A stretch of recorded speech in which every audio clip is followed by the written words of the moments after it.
O Jonathan Bruno, reforma no Cruzeiro em 26. Deixa eu falar sobre o Cruzeiro. Nesse final de semana surgiu lá no Sul a notícia de que o Paulo Pelaipe está muito perto de virar reforço do Grêmio. O Paulo Pelaipe tem há mais de um mês proposta do Tricolor Gaúcho para virar o executivo de futebol. Ele é o plano A, B e C do Odorico Roman. Chegaram a especular que o Rui Costa também era alvo, nunca foi. O Pelaipe sempre foi o nome número 1, tá? E o Pelaipe não aceitou a proposta do Grêmio, mas existe enorme chance disso acontecer. O que o Pelaipe pediu é: pessoal, eu estou no meio de uma disputa de título do Brasileiro e de semifinal de Copa do Brasil. Então, eu preciso respeitar o Cruzeiro, preciso que vocês respeitem o momento. Vocês esperam até dezembro para a gente conversar?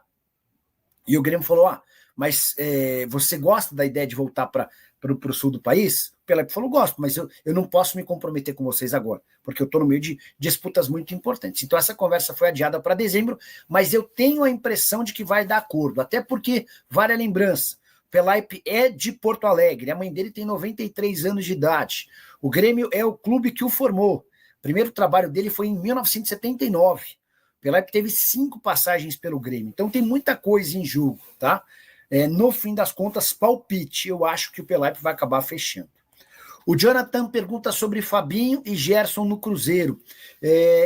Surgiu durante nos últimos dias algumas especulações no Cruzeiro, né? Uma delas de que o Plata interessa ao Cruzeiro. Não é verdade.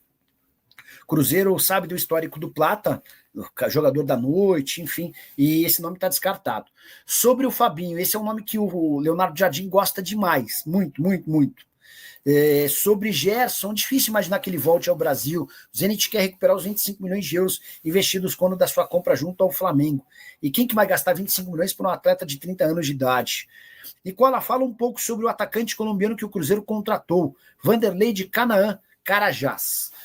Neisser Villarreal, 20 anos de idade, centroavante, tinha sido artilheiro do Sul-Americano Sub-20 no início do ano, foi um dos artilheiros do Mundial Sub-20 com 5 gols no segundo semestre, um cara de muito futuro, que ainda precisa evoluir, ser lapidado, tem coisas a serem ajustadas. Não dá para dizer que ele chega pronto para arrebentar, mas tem muito potencial, tem muito a crescer.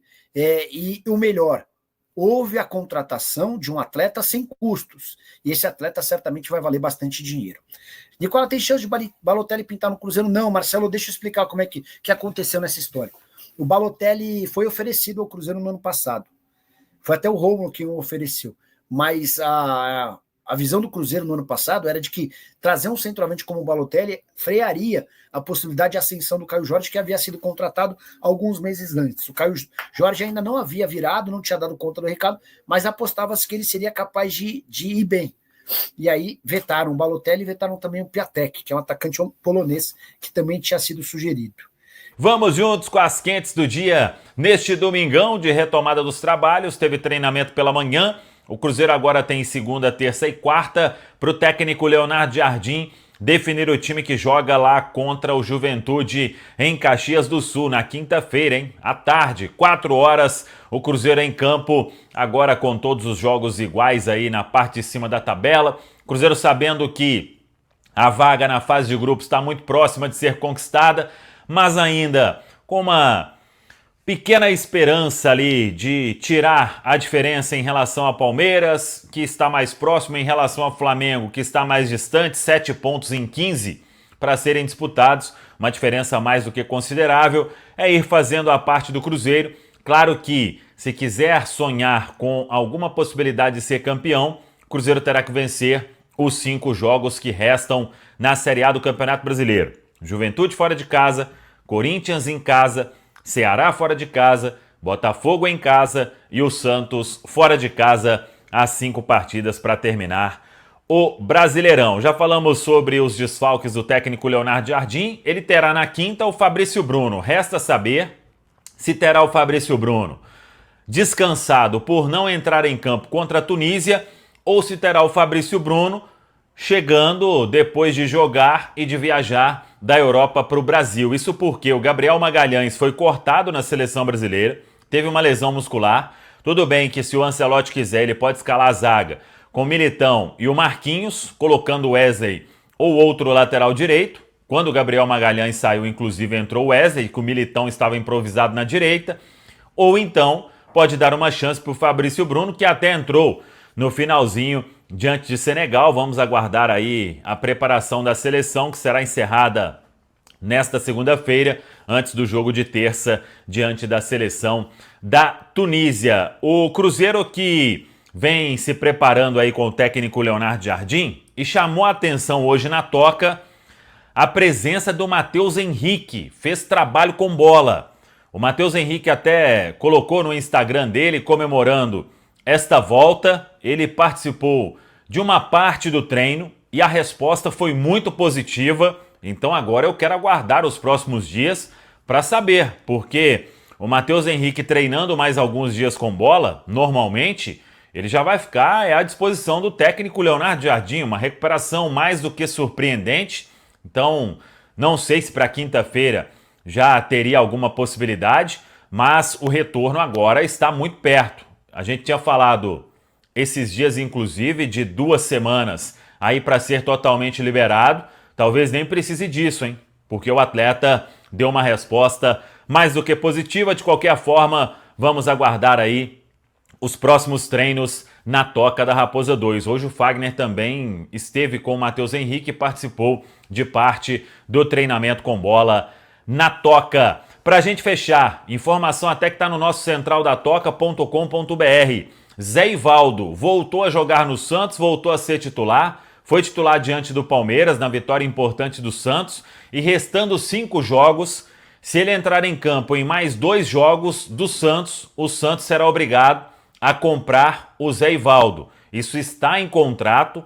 Vamos acompanhar aí esta reta final do Santos. É um jogador que o Vojvoda vem utilizando, não estava sendo aproveitado, mas voltou a ser aproveitado e talvez possa aí render uma grana ao Cruzeiro. Os valores na época não foram divulgados, o que se especula é de um valor ali na casa de $1 milhão para que o atleta fique em definitivo no Santos. Então, ele foi com uma meta: se participasse 60% dos jogos do Santos na temporada, essa cláusula seria ativada e é ela que está próxima de acontecer. Repito, se participar de mais 2 partidas nas 5 que o Santos tem, claro que uma é o Cruzeiro, né? Então teria ali uma questão talvez de multa.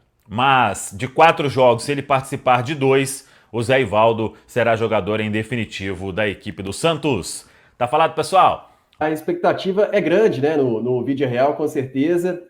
Acredito que do torcedor, muito também pelo que a gente pôde ver recentemente na própria Copa do Mundo Sub-20, né, ele foi artilheiro.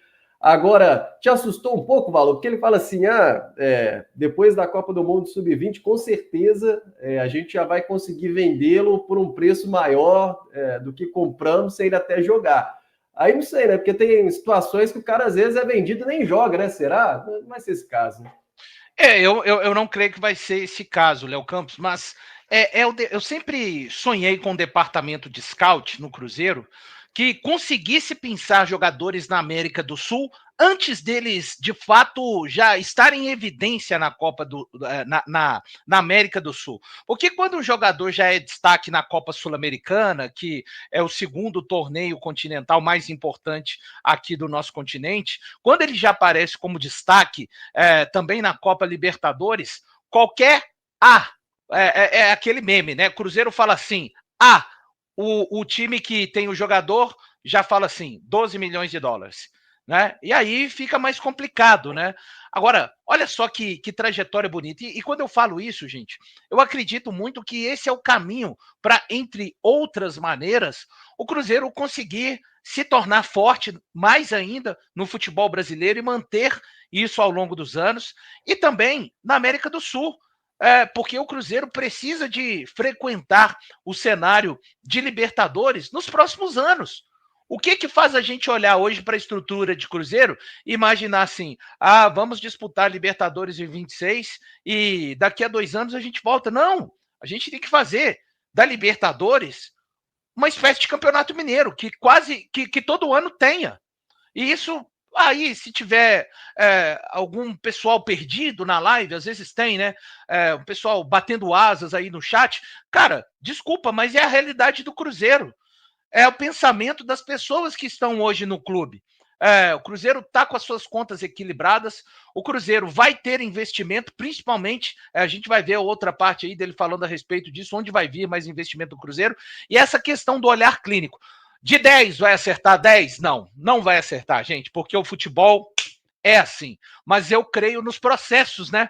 O Cruzeiro hoje tem muito menos chance de trazer, com todo o respeito que os jogadores merecem, mas contratações que não deram certo, o Cruzeiro tem muito menos chance de errar como errou com Lautaro Dias e Peralta hoje, porque tem um processo hoje muito bem estipulado dentro do clube e que será seguido, pensando sempre no clube, na temporada, em temporadas seguintes e retorno técnico e financeiro. Então, cara, eu fico muito feliz de ver, né, pela primeira vez, de fato, na história, porque a ideia do Montijo é diferente. Quando o Cruzeiro traz o Montijo, ele já havia tido destaque, né, na Laú, do próprio Arrascaeta, que vem de um time menor do Uruguai, mas havia tido destaque também, inclusive para cima do Cruzeiro, e ninguém está falando que o Neiser vai virar o Arrascaeta e o Montijo, mas é o Cruzeiro colocando o pezinho nessa estrada que eu sempre desejei, né, trazer jogadores com potencial na América do Sul, jovens, e que, como disse já o próprio Joaquim Pinto, já vale mais do que aquilo que o Cruzeiro pagou sem vestir azul. Ô Pedro, qual que é a sua expectativa pro Neiser, hein? Assim, pro ano que vem, já vê-lo jogando, na vaga de quem, elevando o patamar do time do Jardim? Léo, assim, eu acho que num primeiro momento, e até a fala final ali do Joaquim Pinto, né, sobre recebê-lo, ele entender os processos do clube, eu acho que isso vai ser muito importante. Eu imagino que ele seja aquele cara que sai do banco de reservas com uma certa constância, e acho que esse Mundial, né, essa Copa do Mundo Sub-20, reforçou algo sobre o Neiser Vídea-Real, que muita gente que o acompanhava já tinha esse conceito, né? Ele destaca no Sul-Americano Sub-20 jogando como um camisa 9, e aí ele volta para o Milionários. No Milionários eles colocam ele ali para jogar de beirada, ele não funciona tão bem, né? Até alguns torcedores, quando o Cruzeiro contratou ele, ficaram, ele é ponta, ele é centroavante, e aí a Copa do Mundo Sub-20 acho que deixa assim, escancarado para todo mundo que onde ele se sente mais confortável é como um centroavante. E aí, até dentro disso que o Valu falou sobre processos, é legal a gente observar algumas coisas dentro da questão das características, né? E acho que o trabalho de um departamento de scout, ele trabalha em várias frentes, né? Assim, ele tem vários tentáculos, digamos assim, para poder atacar. E aí, um ponto, para mim, é você tentar identificar jogadores com características similares ao que você tem na sua ideia de jogo. O que a gente destaca, por exemplo, hoje do centroavante do Cruzeiro, que é o Caio Jorge? Capacidade de desmarque, finalização com poucos toques, velocidade ali, né, para poder sair da área, para poder se movimentar. E todas essas características o Neiser Vídea-Real tem. Ainda não as apresentou em um nível competitivo maior, que é o profissional? Não, mas é um processo. É quando você antecipa essa contratação, como o Joaquim Pinto falou, você está pensando nisso. Então, ele vai chegar no Cruzeiro, ele vai ter um Caio Jorge já consolidado, ele não tem a obrigação de chegar aqui e assumir a titularidade de uma forma incontestável. Então, acho que isso é importante. E é muito legal ver o Cruzeiro desenvolver esse processo.